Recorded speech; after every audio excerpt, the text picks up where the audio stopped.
जय हिंद दोस्तों। UCI digital platform में एक बार फिर से आपका स्वागत है। जैसा कि आपको पता है, मैं लेके आता हूँ हर रोज़ आपके लिए डेटा इंटरप्रिटेशन की सीरीज। बेसिकली आप तैयारी कर रहे हैं पेट 2022 के लिए, और आपको पता है डेटा इंटरप्रिटेशन जिसे ग्राफ और तालिका कहा जाता है वो आता है पूरे 20 में से 20। और इस सीरीज में हमारा टारगेट है कि उस 20 में से 20 हमें इसी सेशन से और बहुत आसानी से और बहुत कम समय में चाहिए।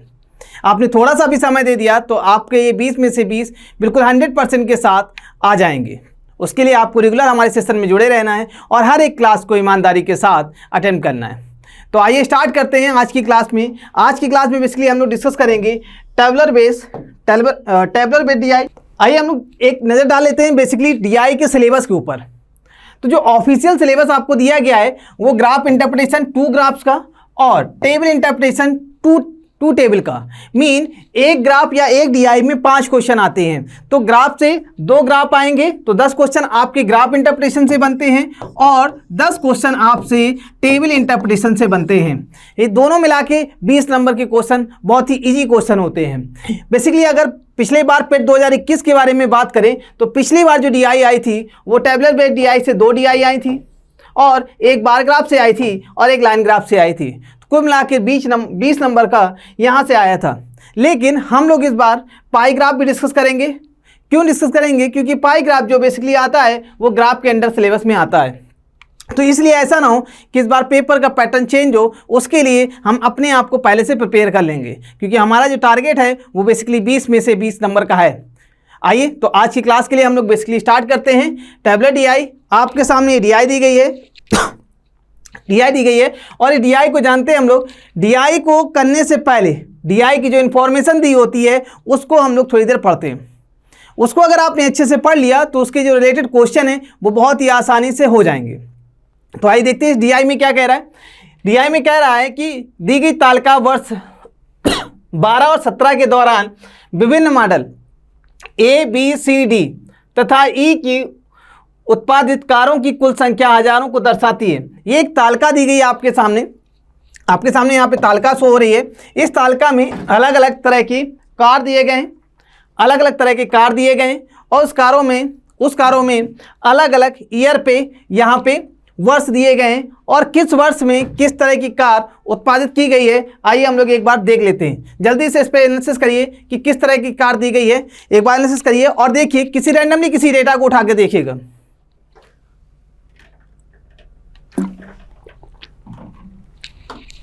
तो आपने डेटा देख लिया। अगर आपने डेटा देख लिया तो आपने देखा कि जैसे रैंडमली देख लेते हैं कि सी टाइप की कार अगर बात करें 2013 में 32 कारें नहीं, ध्यान दीजिएगा, 32,000 कारें कुल संख्या उसने कहा, क्या कहा है, हजारों में दी गई है। तो यहाँ पे सी टाइप की कारें 2013 में 32,000 कारें उत्पादित की गई हैं। एक डेटा का और एनालिसिस कर लेते हैं। जैसे यहाँ पे ई कारें दी गई हैं और ई कारें अगर देखें तो हमारे पास ही 34, तो 34 कब है, 2014 में ई टाइप की कारें 34,000 कारें उत्पादित की गई हैं। तो आई होप कि यहाँ तक आप डेटा को एनालिसिस कर चुके होंगे। तो आइए हम लोग क्वेश्चन नंबर 1 पढ़ते हैं। क्वेश्चन नंबर 1 में क्या दिया गया है, वर्ष 2013 और 14 में मिलाकर किस प्रकार की कारों की संख्या उन 2 वर्षों में उत्पादित कुल कारों की संख्या का ठीक 25% है। मतलब क्या कह रहा है, वर्ष 2013 और 2014 में मिलाकर किस प्रकार की कारों की संख्या उन 2 वर्षों में उत्पादित कुल कारों की संख्या का ठीक % है। तो अब हम सबसे पहले क्या करें, 2013 और 2014 में कुल जो कारें हैं उनकी संख्या पहले देखी, 2013 और 2014। तो आइए हम लोग चलते 2013 और 2014 पे।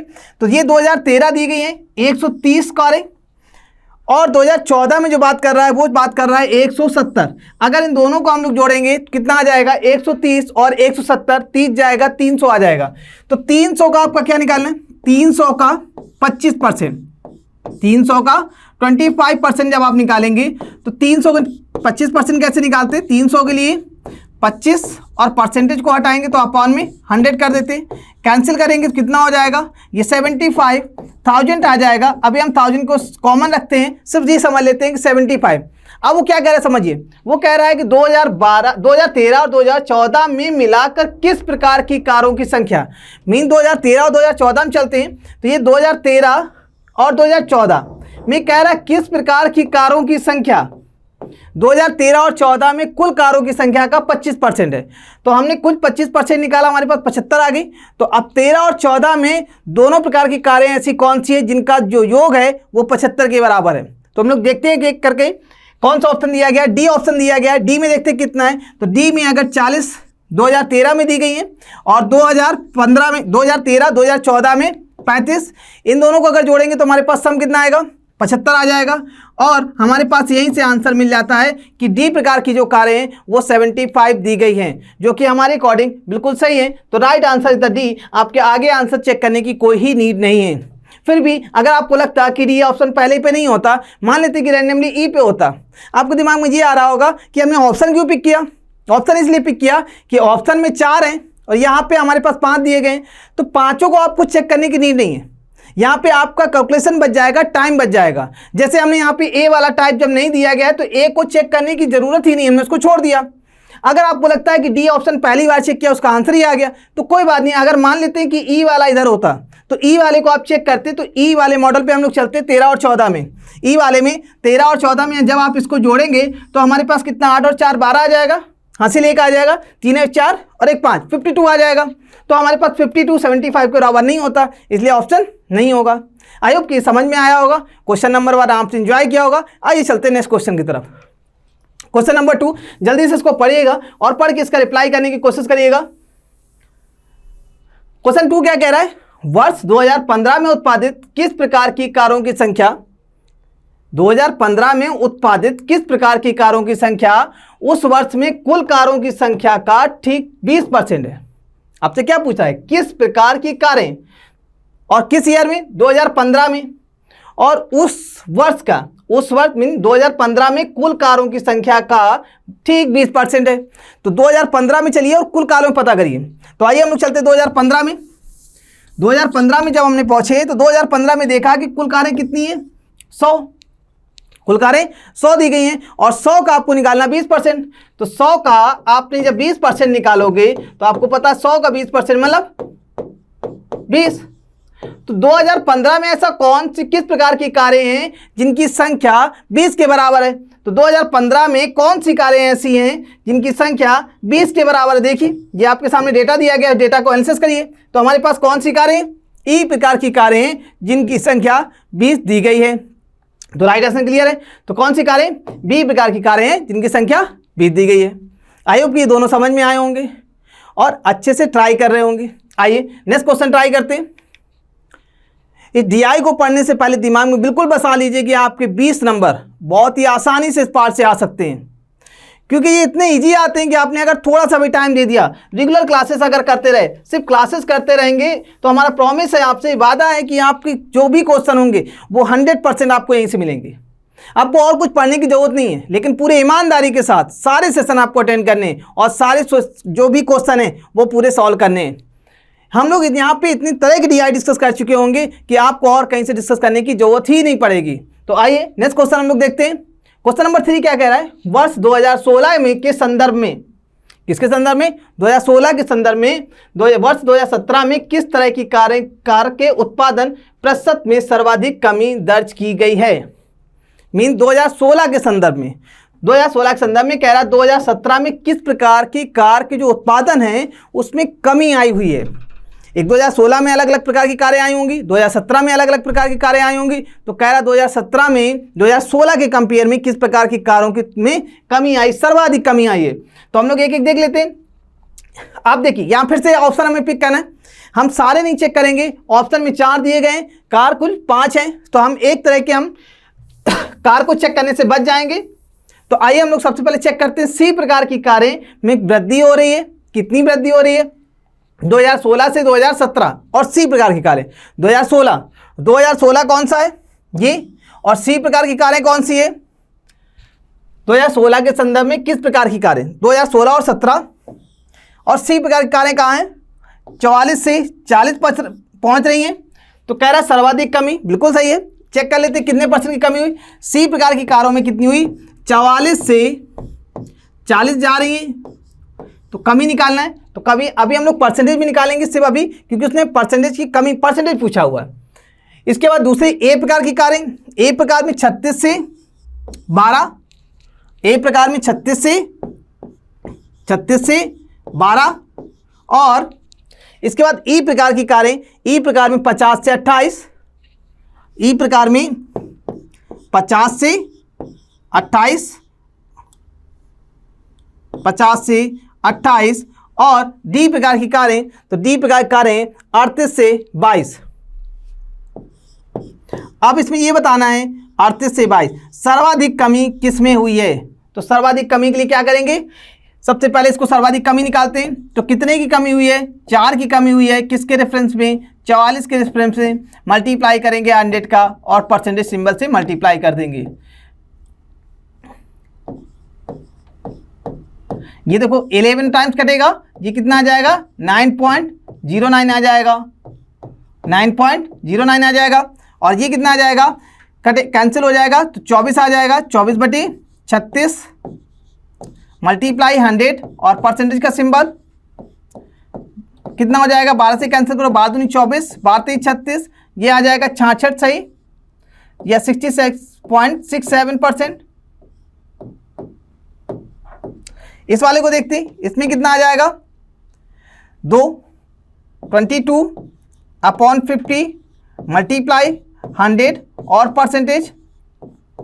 तो अभी तक हमारे पास सर्वाधिक कमी किसकी आई है, 44% ये आया। अभी तक जो हमारे पास सर्वाधिक कमी आई है वो ए की आई है, लेकिन हम लोग डी की भी चेक कर लेते हैं। डी की चेक करने के लिए क्या करेंगे, दोनों का डिफरेंस कितना है 6, 16 और 38 मल्टीप्लाई 100 परसेंटेज।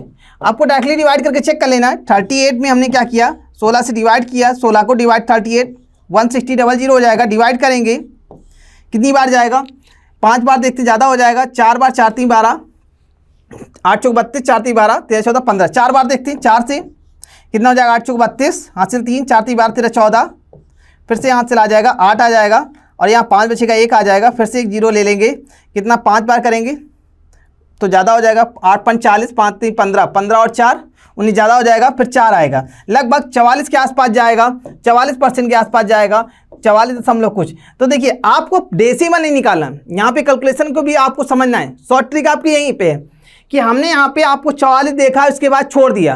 वैसे हमें छोड़ देना चाहिए, 4 समझ के ही छोड़ देना चाहिए, क्योंकि सर्वाधिक वृद्धि देखिए और सर्वाधिक वृद्धि आ रही है। तो हमारे पास जो सर्वाधिक वृद्धि आ रही है वो 66.67% आ रही है। अब 44 अगर डेसिमल में आता, सारे ऑप्शन लगभग 44 के आसपास आते तो हम लोग एक पॉइंट पे निकालते, लेकिन यहाँ पे पॉइंट पे निकालने की नीड बिल्कुल नहीं है। आपको यहाँ पे टाइम बचाने की जरूरत है कि हमने पॉइंट पे नहीं निकाला। क्यों नहीं निकाला, क्योंकि दोनों का डिफरेंस बहुत है और हमसे सर्वाधिक कमी पूछी गई है। तो सर्वाधिक जो कमी आई है वो किस में आई है, ई प्रकार की कारों में आई है, जो कि कितनी आई है 66.67% आई है। आई होप कि समझ में आया होगा। इस डीआई के सेशन में आप ये भी समझ रहे होंगे कहाँ हमें कौन सी शॉर्ट ट्रिक यूज करना है, कैसे हमें कैलकुलेशन में टाइम बचाना है। ये सारी चीज़ें हम जब करेंगे तो टाइम टू टाइम क्लास में करते रहेंगे। आइए नेक्स्ट क्वेश्चन आप लोग पढ़िएगा और इसको ट्राई करिएगा, सॉल्व करने की कोशिश करिएगा, जल्दी से करिएगा, क्वेश्चन अच्छे से पढ़िएगा। देखिए आपके सामने क्वेश्चन दिया गया है, कह रहा है वर्ष 2012 की तुलना में वर्ष 2016 में कारों के उत्पादन में कितने प्रतिशत की वृद्धि हुई है। 2012 की तुलना में, आपको पता होगा परसेंटेज में जिससे तुलना करते हैं उसको हमेशा आर पे रखते हैं, जिससे तुलना करते हैं उसको हमेशा आर में रखते हैं। तुलना किससे कर रहे हैं, 2012 से कर रहे हैं और कह रहा है 2016 में कितने प्रतिशत कारों की वृद्धि हुई है। तो हम लोग देख लेते 2012 में कुल कारें कितनी थी। 2012 में जो कुल कारें थी वो 120 थी और 2016 में कुल कारें जो हो गई वो 180 हो गई। मतलब कारें कितनी हो गई, 120 से 180, 120 से 180 कितने प्रतिशत की वृद्धि हो गई। तो प्रतिशत की वृद्धि के लिए दोनों का अंतर, प्रतिशत वृद्धि के लिए प्लस सिंबल मतलब वृद्धि, दोनों का अंतर कितना अंतर 60 और बटे कितना आ जाएगा 120। इनिशियल वैल्यू जो प्रारंभिक वैल्यू होती है वो हमेशा नीचे मल्टीप्लाई करेंगे 100 से और परसेंटेज सिंबल, ये 2 बार जाएगा, जब जाएगा तो कितना हो जाएगा 50% की क्या हो गई वृद्धि हो गई। तो राइट आंसर आपके सामने क्या, डी द राइट आंसर, 50% की वृद्धि हो गई। अब आते हैं next question, question number 5। Question number 5 कह रहा है कि वर्ष 2014 और 2015 में उत्पादित कुल कारों की औसत संख्या। अब कुल कारों की औसत निकालनी है, तो औसत का मतलब क्या होता है? कुल आपको आना चाहिए, और कुल बटे क्या हो जाएगा? कुल बटे कुल संख्या। तो कुल कितना है? 2014 और कुल 2015 में उत्पादित कुल कारें। तो 2014 2015 पे चलते हैं। 2014 और 2015 पे उत्पादित कारें कितनी है? 170 और 110। तो कुल उत्पादित कारें कितनी हो जाएंगी? 170 और 100 आ जाएंगी। कितनी हो जाएंगी? 270। तो औसत कैसे आ जाएगा? औसत का मतलब औसत मतलब 270 और कितने प्रकार हैं? 2 प्रकार हैं, 2। अब डिवाइड करेंगे तो कितना आ जाएगा? 135 135। अब यहाँ पे देखिए ऑप्शन थोड़ा सा गड़बड़ है, क्योंकि 125 से 125 2 बार है, यहाँ पे एक जी 135 135। तो राइट ऑप्शन इज द 135। इसको करेक्शन करना है, D is the right option. D या बी में आप कोई भी ऑप्शन सही कर लीजिएगा। 100 यहाँ पे 125 होगा और यहाँ पे 135 होगा। आई होप कि आपने समझ लिया होगा, अच्छे से एंजॉय किया होगा। और हमारा जो टारगेट है, टारगेट क्या है कि 20 में से 20 हमको सही करके आना है, और वो बिल्कुल आप करके आएंगे, लेकिन उसके लिए रेगुलर सेशन में रहेंगे। इतना सब कुछ अगर आप कर लेंगे तो इसके बाद क्या करेंगे? इसके बाद चैनल को सब्सक्राइब जरूर करेंगे, ये आपका हक बनता है। लाइक भी करेंगे और कमेंट तो करना ही करना है। कमेंट करके आप बताएंगे कि कैसी हमारी क्लास लगी, और आप इन सब के क्वेश्चन को प्रैक्टिस रेगुलर करेंगे। अगर आप इतना करते हैं तो हमारा प्रॉमिस है कि आपको आपके जो 20 नंबर हैं वो इसी क्लास से ज़रूर मिलेंगे। आई होप कि आपने एंजॉय किया होगा। हम लोग फिर से मिलेंगे नेक्स्ट क्लास में नई सीरीज के साथ। जय हिंद दोस्तों।